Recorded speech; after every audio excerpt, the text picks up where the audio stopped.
आप मेरी ऐसा साहब हैं, हमारे बीच में उन्नाव के जिला संयोजक आपकी मसीह बबलू जी हैं और सुन्नी सोशल फोरम के प्रदेश मंत्री उस्मान गनी साहब हैं, बहन साला है और यहाँ पर सुन्नी सोशल फोरम जिला अध्यक्ष आसिफ रहीमी साहब हैं।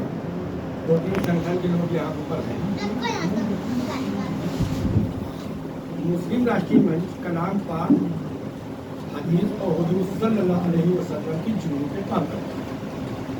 मुस्लिम राष्ट्रीय मंच मुसलमानों का संगठन, आधी रोटी खाएंगे, बच्चों को पढ़ाएंगे। इसलिए तालीम जिंदगी के लिए जिंदगी बदल गई।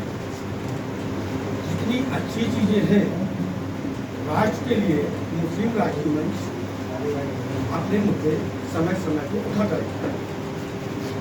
अभी आपने देखा होगा कि वक्त बिल पास हुआ सरकार के पास,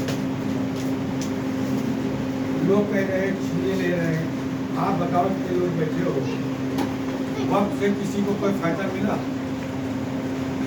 वक्त का काम था कि जब कोरोना आया तो लोगों को भोजन देना चाहिए, सर्वे करना चाहिए कि किसके पास जमीन है नहीं है, गरीब है उसकी मदद करना चाहिए, किसी गरीब बच्ची की शादी नहीं हो रही तो उसका मदद करना चाहिए। कई ऐसे सरकार की रिपोर्टें हैं जो मुसलमानों की बहुत ही ज़्यादा हद तक पोजीशन गाया, लेकिन वक्त वोट ने कहीं पर कुछ नहीं किया, माफियाओं का अड्डा। इसलिए एक तो विश्वास ही हम दिलाएंगे, वक्त से आप लोगों को कहीं पर कोई नुकसान नहीं। दूसरी चीज, जैसे ही उन्होंने कहा कि मुस्लिम राष्ट्रीय मंच के राष्ट्रीय अध्यक्ष है, अध्यक्ष होता है राजनीतिक पार्टी में, सामाजिक संस्था जो होती है उसमें संयोजक होती है। मैं संयोजक हूँ और आपका इलाही डगमगा दिया कि सत्ता से हम पैसा पैदा करें, हम जमीन हड़प में उससे पैदा करें, तो उसने मुस्लिम राष्ट्रीय मंच साथ नहीं देता है। आप ईमान से रहिए, ईमान के साथ काम करिए। आपके साथ 24 घंटे कार्यालय खुला हुआ, मैं पूर्णकाली में कार्यालय में होता हूँ, रात में नहीं होता हूँ। 2 बजे रात में फोन करोगे, का काम है। मुसलमानों को तो शुक्राने की नमाज पढ़नी चाहिए कि आपकी बात रखने के लिए एक संगठन है आपके बीच में, वो है मुस्लिम राष्ट्रीय मंच। जहाँ आप नहीं पहुँच सकते, आप बात नहीं कर सकते, वो आप मुस्लिम राष्ट्रीय मंच आपकी बात रखेगा। इसलिए मुस्लिम राष्ट्रीय मंच आपने देखा होगा, सपा बसपा कांग्रेस सब बैठे हैं, सारे लोग भाग रहे इधर। हम इसलिए नहीं आए कि आप लोग सब लोग जुड़ो, हमारा साथ दो। हमको चुनाव नहीं लड़ना है, विधायक नहीं बनना, मैं समझ लो, सांसद नहीं बनना है। हमको एक गैर राजनीतिक संगठन चला रहे हैं, अच्छे व्यक्ति की जरूरत है। आप ये ना समझना कि हम लोग राजनीतिक है, क्योंकि सांसद विधायक माने गाड़ी का ड्राइवर, हम ही लोग सरकार बनाते हैं, हम ही लोग विधायक बनाते हैं। आपका आचरण अच्छा होगा, आपको करवा देंगे, राजित करवा देते हैं। इसलिए ये भी दिमाग से निकालो कि हमारे पास आदमी नहीं है, बहुत आदमी है, पूरे देश में संकट चल रहा है। इसलिए अच्छे व्यक्ति की जरूरत है। जब अच्छा व्यक्ति हमारे साथ होगा तो बगल वाले का नुकसान नहीं होगा, वो देखेगा, वो शासन प्रशासन की भी मदद करेगा। इसलिए बहुत ज़रूरी है आचरण, किरदार। अगर किरदार होगा तो शासन प्रशासन भी आपका सम्मान करेगा, क्योंकि किरदार से, आचरण से ही आप जन्नत भी जाओगे। क्योंकि नमाज तो फर्ज है, नमाज तो फर्ज है, नमाज से जन्नत जाना नहीं, जाना है आचरण से, किरदार से। इसलिए किरदार बहुत जरूरी है। इसलिए मैंने कहा हर निर्माण से पहले व्यक्ति निर्माण। तो इसलिए मुस्लिम राष्ट्रीय मंच संगठन राष्ट्रवादी संगठन है और उस राष्ट्रवादी संगठन के माध्यम से आप अपनी बात रख सकते हो, आपकी बात आला अधिकारियों तक जा सकती है। इसलिए मुस्लिम राष्ट्रीय मंच संगठन में ईमान वालों की जरूरत है, आचरण वालों की जरूरत है, किरदार वालों की जरूरत है। अगर वो सही होगा तो उसकी पूरी जिम्मेदारी संगठन की होगी, पूरी जिम्मेदारी।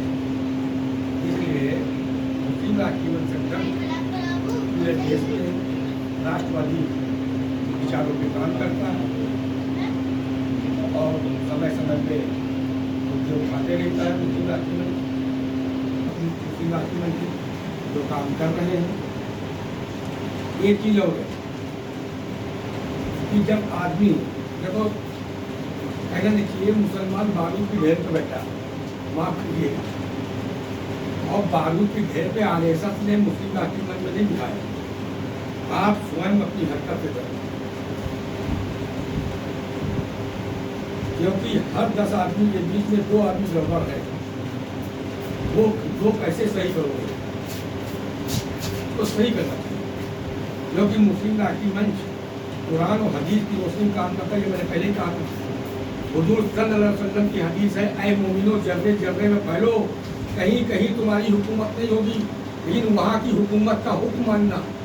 तो क्या है, एनआरसी आई, तलाक आया, आपने प्रोटेस्ट किया, आपने गाली बकी, आपको कौन सा इनाम मिल गया?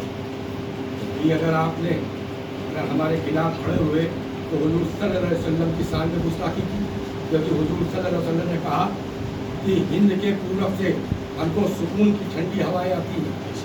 जो सरजमी हुजूर साहब को ठंडी हवाएं देती हो, सुकून देती हो, वो सरजमी हमको आपको नफरत नहीं दे सकती।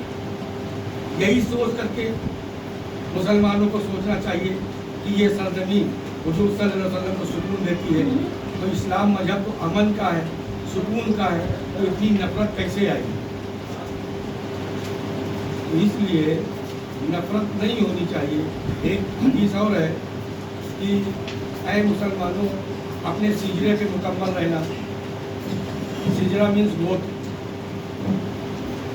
अब उस गोत में जब जाओगे आप, तो 1441 के पूर्व में जब यहाँ इस्लाम नहीं था, पहली मस्जिद हिंदू राजा, केरल के हिंदू राजा ने दिया, और 700-800 वर्ष पहले आप सब हिंदू थे, गारंटी मैं बता सकता हूँ, क्योंकि इसका सिजरा है। इसीलिए हुजूर सल्लल्लाहु अलैहि वसल्लम ने कहा कि अपने सिजरे पे मुकम्मल रहना, दीन की पहचान बना के रखना, खानदान की पहचान बना के रखना, अपने दीन पे मुकम्मल रहना। तो दीन तो अपना इस्लाम मजहब है, कोई लड़ाई वाली बात ही नहीं।